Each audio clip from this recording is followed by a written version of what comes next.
through CDFs kendo chak wayudo help loan. Kan thi ko biro tiegruok Kabarak and o apply for help loan kendo yudo pesa maber makonye gi sombeno. Ero wach mangima mokalo. Penjo machielo kaendi David penjo ni ng'ato yudo B plane to en gi gombo makende mar timo nursing.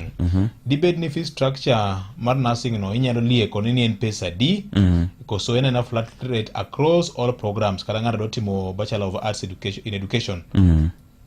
Mi wara pim niyo oidho nade kata dok piny nade.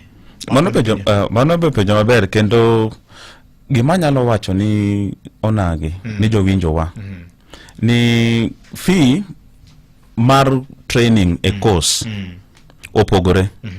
Ngene kaka train daktari gi gik midwaro mondo itieg ng'ani malongo opogore kaka train kaka datiego japuonj opogore kaka datiego ng'ama datimo accounting opogore kaka datiego ng'ama datimo maybe environmental studies kata law koro gin e kiwango kongo opogore koro fee ok chal.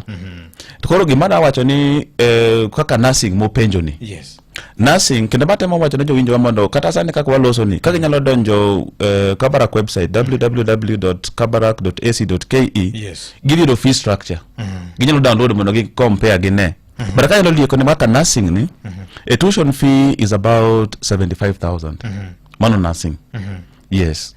Baro nyalo gipogore kido kidene mar education chako pogore mar journalism ng'anyalo iliko penyo mar journalism kanyo be ng'ado penyo Jackson Odalo.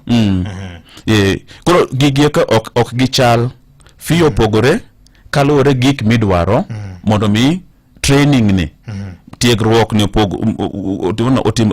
otimre maber koro fee be vary ok en standard ni gichala te koro fee opogore moko ng'eny moko tin ne nyawadgi.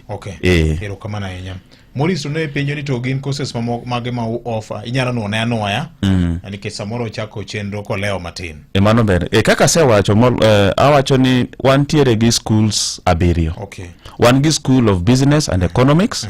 Koro School of Business and Economics ni iyudo ka ntiere courses kaka mar accounting, Bachelor of Commerce, nitiere procurement, nitiere ilungo nango business management koro business courses in general.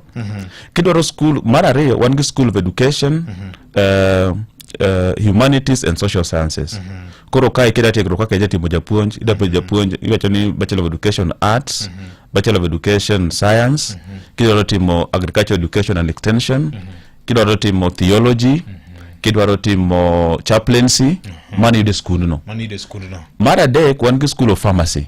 School of Pharmacy ni wana mana gi course achiel. Iloro monitor ngo ilongo ne Bachelor of Pharmacy. School mar ang'wen wan gi School of Medicine,